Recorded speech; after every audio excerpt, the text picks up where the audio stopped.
let's talk about the E-Levy now. And there are many questions about it. And people start the questions from beginning to end. Let's first of all understand the policy. Yes. What is the E-Levy policy?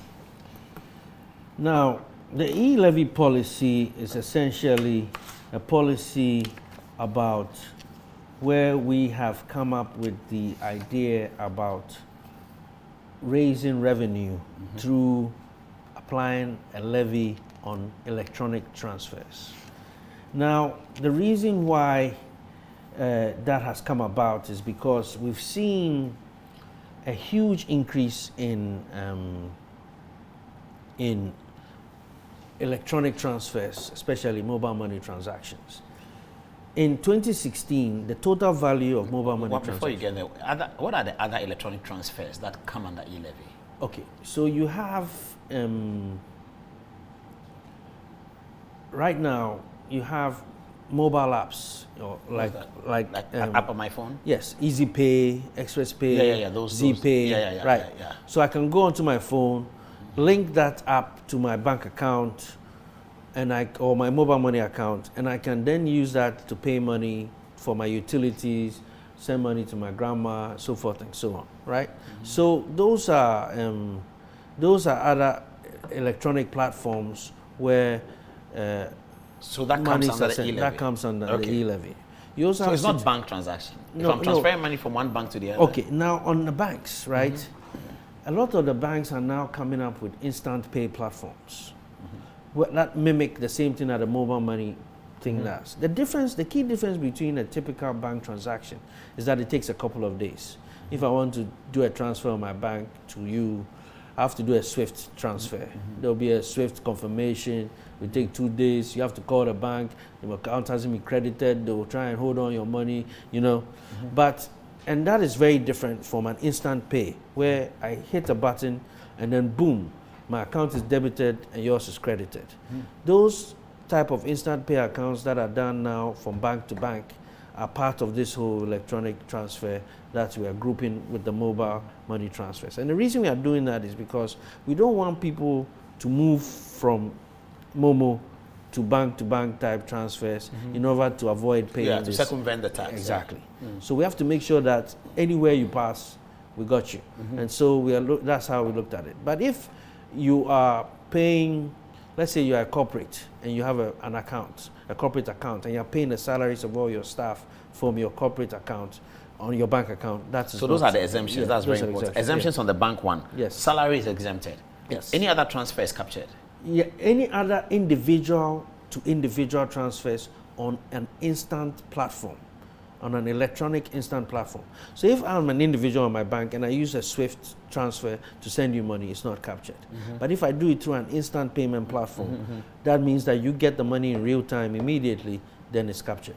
Because that's the same thing mobile money offers. Exactly. Okay. So you were giving me the data from 2016 about the use of mobile money. Yes. So mobile money in 2016, total value of transactions was about $20 billion, which was about 79 million cedis at the time. In 2020, when we have the latest data, it had skyrocketed to $99 billion from $20 billion. Against 2016 what? 2016, $20 billion, which was about total transaction. Yes, value of transaction. And then in 17, it went to $35 billion, or about 156 billion cedis. Then it went to $48 billion in 2018, or about 223 billion. $48 billion was transacted on all mobile money in Ghana, 2018. In Ghana. Yes. 48 billion United States dollars. Yes. I don't believe that. Oh yeah, it was. 48 billion. Yeah, 48 was running through our economy. Totally. Yep. On mobile money. On mobile money. We are not poor like that. No, we are not. In fact, in 2020, the number was $99 billion. Dollars?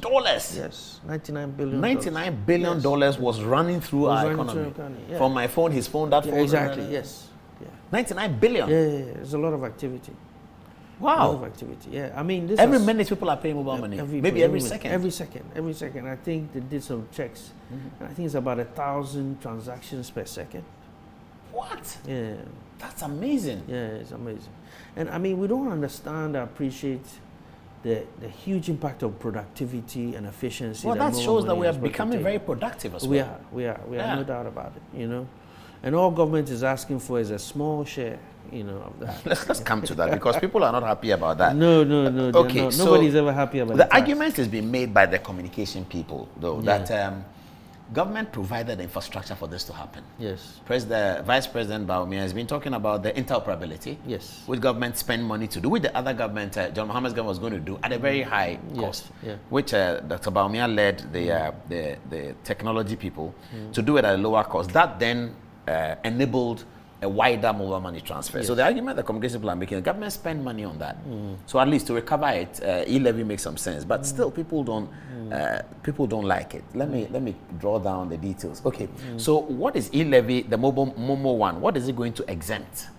If I'm buying kinky, which people do these days. Yes. I'm buying pork, which people do these days. I'm buying anything. Yes. Why am I being punished for using the platform? Why am I going to pay 10%? Because what is the other alternative?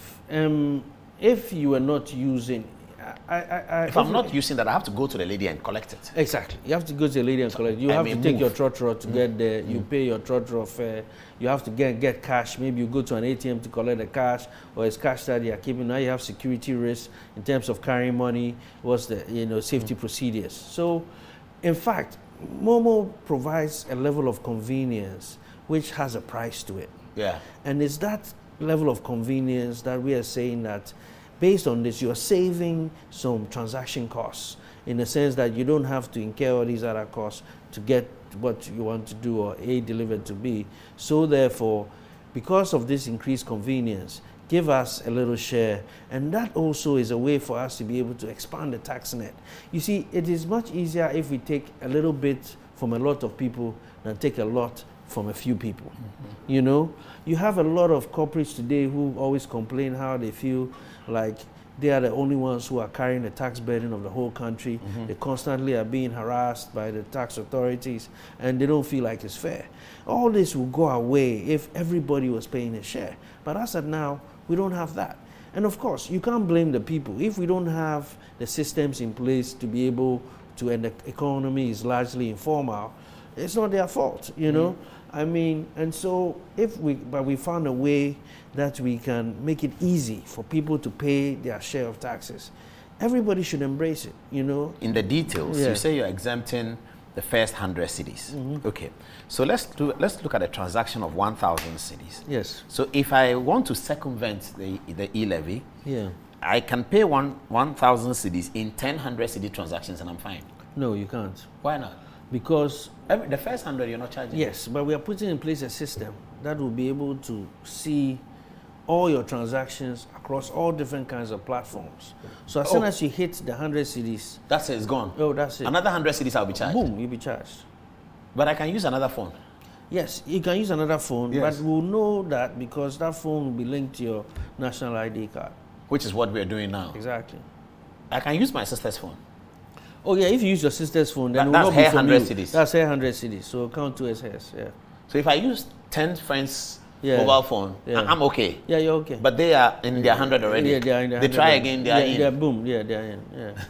And I would like to see you go through that effort just to avoid. But that's a lot of effort. That's a lot of effort. Okay, so if I send 200 cities to Matilda over there, she receives 200 cities. I pay the tax to MTN, which is something. So she gets 200 cities. Okay.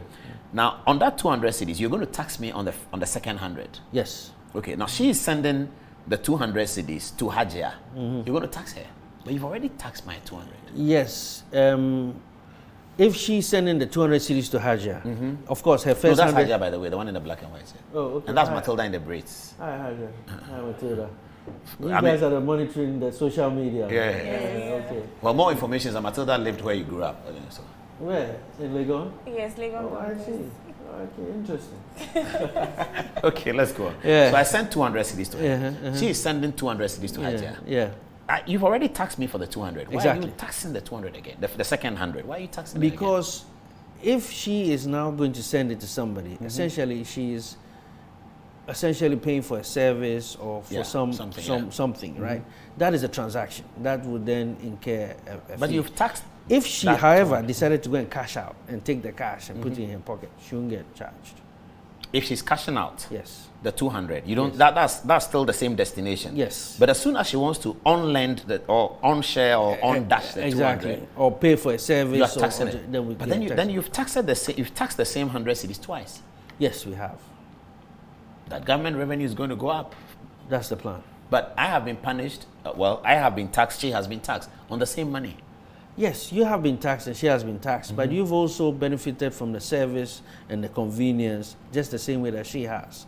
I mean, once you sent the money to, who was the first person you sent it to? To Matilda. To Matilda. Matilda could then have decided that instead of sending it to Hajia, she was going to go and jump in a trotro and go and see Hajia at home, stop by ATM, take out the cash and go and give it to her at home. She would have paid 2 cedis or 3 cedis for the trotro over to Easton's place, which won't occur to her that there's a cost in moving there. There's a cost, yes. And that cost actually can be circumvented by if she used BOMO to move the money and just pay the tax. Exactly. You know, that's how so economies if I'm buying kinky, act, if the kinky woman is selling the kinky for whatever, and I'm buying kinky worth 300 cedis for 6 of us, I'm going to pay more for the kinky than I would have. Yes. But why? It's my food. Yes, it is your The government food. is taxing how I eat. Yes, it is. But the same way if you went to a restaurant and you pay VAT on the food that you eat in the restaurant. Restaurants charge VAT. Exactly.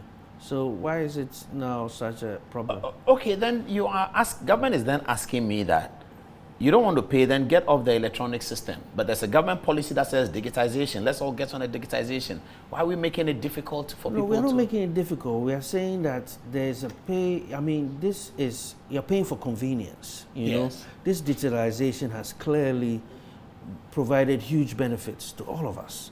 And in that same sense, we need to be able to pay something for the privilege of using our services and for be able to sustain this ecosystem.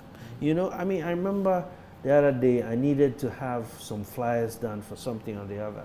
You know, so I asked a friend, I was like, who does your flyers? He said, oh, this guy. So I sent a text to the guy. I said, hey, can you do a flyer for me for so and so? He said, oh, sure, why not? What do you want? I tell him, blah, blah, blah. He said, okay, great. He sends me some samples. I look at it. I said, I don't like it. And all this is done on WhatsApp. You don't meet him? I don't meet him. I haven't seen the guy before. I see. Then he finally gets what I like. I said, this will work perfectly. How much does it cost? It's like, 50 cedis or 100 cedis. I said, do you have a MoMA account? He said, sure. I said, boom, I send it to him. He says, thank you. And he moves on to the next guy, the next guy, and the next guy. This guy is not caught anywhere in the tax net. It won't even occur to him to show up at the GRA office and say, oh, by the way, I earned 500 cedis designing flyers for so and so. Please, here's your 25% corporate tax or whatever it is. No, he won't do that. No one does that. There's no way he'll do that. I won't do that. Nobody will do that. And so we can't blame him for not doing that. We have to find ways to make it easy for him to help and participate. You know, when we were growing up, there was something about civic education, where we were educated about our civic responsibilities as people. And one of those civic responsibilities was to pay your taxes, pay your fair share of taxes. We don't hold each other accountable for that classic responsibility.